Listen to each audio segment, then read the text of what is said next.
Hello everyone, welcome to Lockdown Stoessel. Today we talk about the Tetralogy of Sino-U.S. Ice-breaking in history. There were Stoessel's message to Leiyang, table tennis diplomacy, Kissinger's secret tour to China, Nixon visit Beijing with Shanghai Communique achieved. After the Second World War, China and America engaged in hostility and confrontation. Yet it mitigated at the end of the 1960s. In 1969, Nixon was elected U.S. president and considered how to withdraw from Vietnam without disgrace. He had been a staunch anti-communist and also an absolute realist, flexible in policy to maintain and promote American interests. As to the Sino-Soviet relations, it degenerated and from polemics to clashes. From March to August 1969, a few skirmishes broke out and on the borders of Tver Island in the forest to Xinjiang and Central Asia. The Soviets deployed formidable military forces on the borders with China and threatened a surgical strike to China's nuclear facilities. Nixon realized that it was the time for U.S.-China rapprochement and further against the Soviet global extension and hegemony. Soon after his taking office, he increased mutual trade and exchange with China for better relations. But first, the tetralogy Stoessel conveying to Leiyang. On September 9, 1969, the U.S. ambassador to Poland, Walter Stoessel, came to the White House, and President Nixon told him to contact with Chinese cautiously and express goodwill. On the night of December 3rd, 1969, Yugoslavia held a fashion show in Poland, Warsaw Culture Palace, and sent invitation to all the embassies. Stoessel believed it an opportunity to engage with the Chinese, and he went with his assistant Simmons to the fashion show very early. When the show started, the Chinese embassy's second secretary Li Juqing and interpreter Jing Zhicheng arrived and took the seat nearby the entrance. At that time, China's ambassador to Poland, Wang Guoquan, had been called back to China for Cultural Revolution, and the political counselor Leiyang worked as the chargé d'affaires. He was invited to Albanian embassy that night and couldn't attend the show. So Stoessel misregarded the visiting Chinese as Leiyang. The fashion show came to its end, and the Chinese diplomats were ready to leave. Stoessel and Simmons followed them immediately, and seeing this, the Chinese got nervous without knowing what tricks the Americans would play. And they hasted to the gate where the Americans approached the Chinese interpreter and told him the U.S. government's suggestion to reopen the talk and improve mutual relations, hoping the message could be reached to China's top leaders. Later, when Kissinger visited China, Zhou Enlai told him about this episode and joking that you Americans tailed so tightly that almost made our diplomats suffer heart disease. On January 20th, 1970, China and America resumed ambassadorial talk. And at the same year, on China's National Day, Chairman Mao told U.S. journalist Edgar Snow China's invitation to Nixon as a tourist or as a president.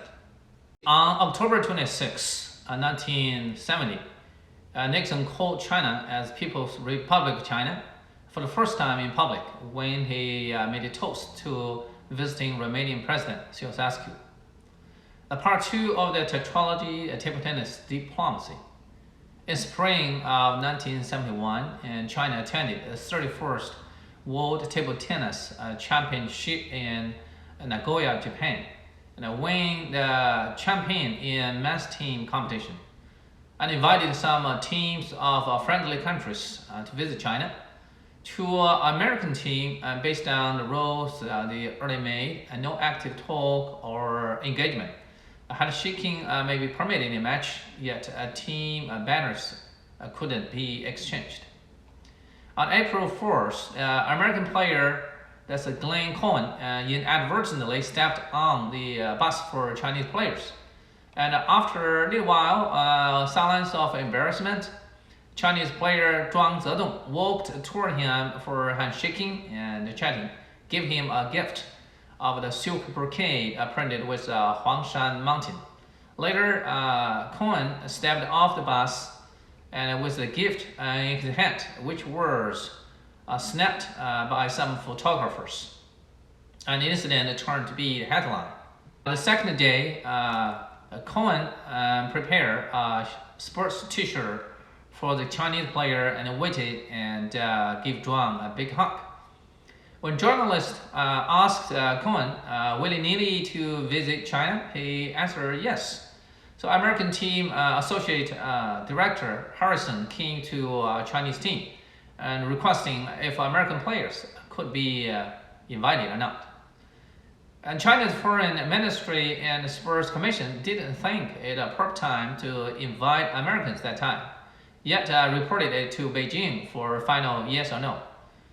Based on the memory of Wu Xujun, this private doctor of Chairman Mao, at the midnight of April 6, that's 1971, Chairman Mao had taken sleeping pills already.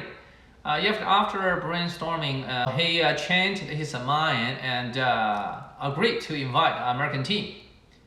So Dr. Wu double-checked with him. You took sleeping pills already. Are you serious with your final decision? Mao answered, yes, I am. Go and tell them. After Nixon acquired the news, he told U.S. Embassy in Japan to accept the invitation and said, I have never imagined Sino-U.S. rapprochement could be achieved by playing table tennis. And American players visited China, and the two teams had a friendship competition. On April 14th, Premier Zhou Enlai treated Americans in Great Hall of the People, and said the exchange between the two countries has turned to a new page, and I believe a friendship will be supported by most of our peoples. Part 3 of the Tetralogy, Kissinger's mission to China. At the beginning of July 1971, Kissinger began his Asian itinerary that started from South Vietnam, Thailand, India, and then to Pakistan. On July 8th, Kissinger arrived at Islamabad. He was greeted by U.S. Ambassador to Pakistan and Joseph Falland, and Pakistani ambassador to America, Aga Hilali. There were only a few insiders who knew Kissinger's mission. To make it easier, Falland had also released all the embassy members' staffs to the vacation, which was regarded a good idea by Washington. During his stay in Pakistan, Kissinger proclaimed he had a stomachache and retreated to President Yahya's Hugh Villas. Actually saved 48 hours for his secret tour to Beijing, which was coded as Apollo #1. Based on his book, White House Years, for having penalty to his line, he did have stomachache while in India. Yet he couldn't say anything about it, just in case his next mission delayed. At 3:30 in the morning, July 9th, 1971, Kissinger drove to the airport and he put on a large hat and sunglasses, like a man in black, to prevent being recognized. Due to the hurry, Kissinger forgot his luggage with his shirt. So he had to borrow from his aide and after arriving at Beijing. The larger size of the shirt didn't fit him very well, which made him seem shorter-necked in the photos later taken in Beijing. A Pakistan Boeing 707 waited in the airport with President Yahya's private pilot. In the plane, there were also Chinese navigators and 4 diplomats like Zhang Wenjin, a director of Europe and America Division, China's Foreign Ministry, Wang Hairong and Tang Longbin from Protocol Division, and interpreter Tang Wensheng. Kissinger arrived at Beijing airport at noon, being greeted by Marshal Ye Jianying. At 4:30 p.m., Premier Zhou Enlai had a meeting with him. Zhou's composure and foresight greatly impressed him. Based on Kissinger, it was mutual needs and a common interest rather than goodwill or friendship that brought China and America together. On July 15th, 1971, Beijing and Washington made public Kissinger's China tour and the 2 days talk.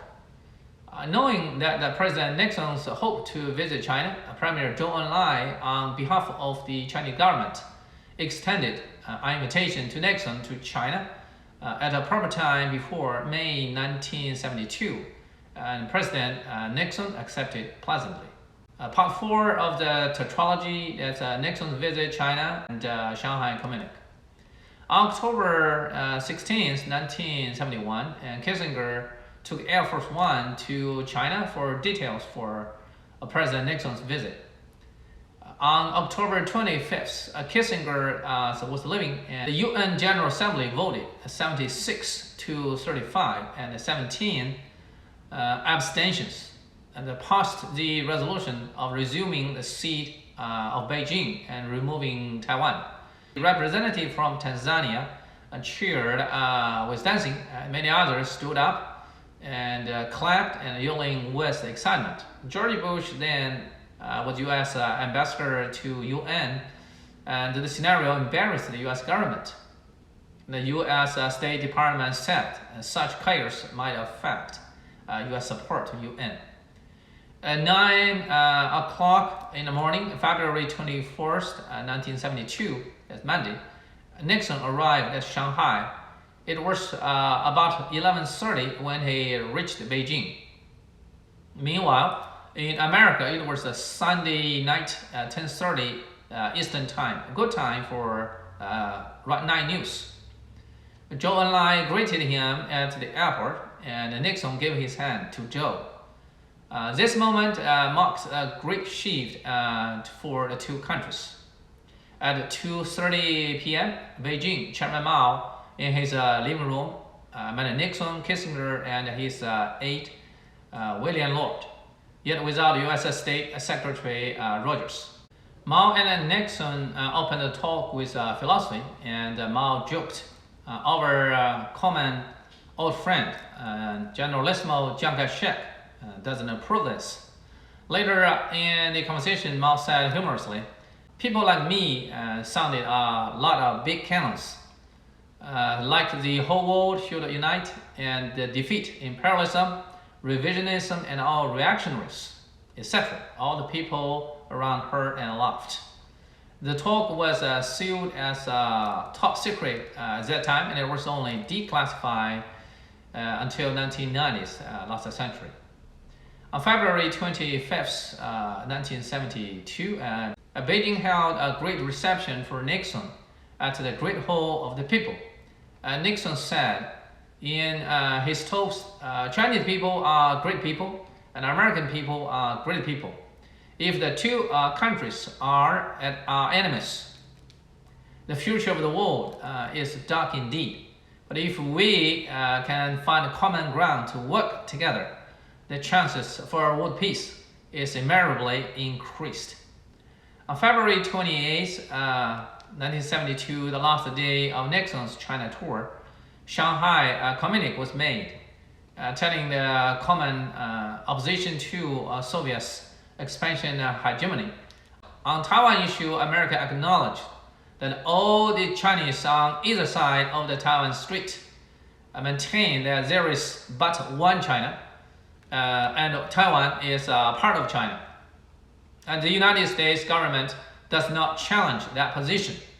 Kissinger later mentioned that the compromise of the statement was very helpful to both America and China, and also greatly impressed Zhou Enlai. It has been 50 years for this break ice of Sino-U.S. relations. Right now, it is still nadir days for the two countries, and a new ice breaking is needed. Hopefully, the above the tetralogy in history still demonstrates something for us to learn today. Here comes the end of today's program, and thank you for your watching, and see you next time. Thank you, bye.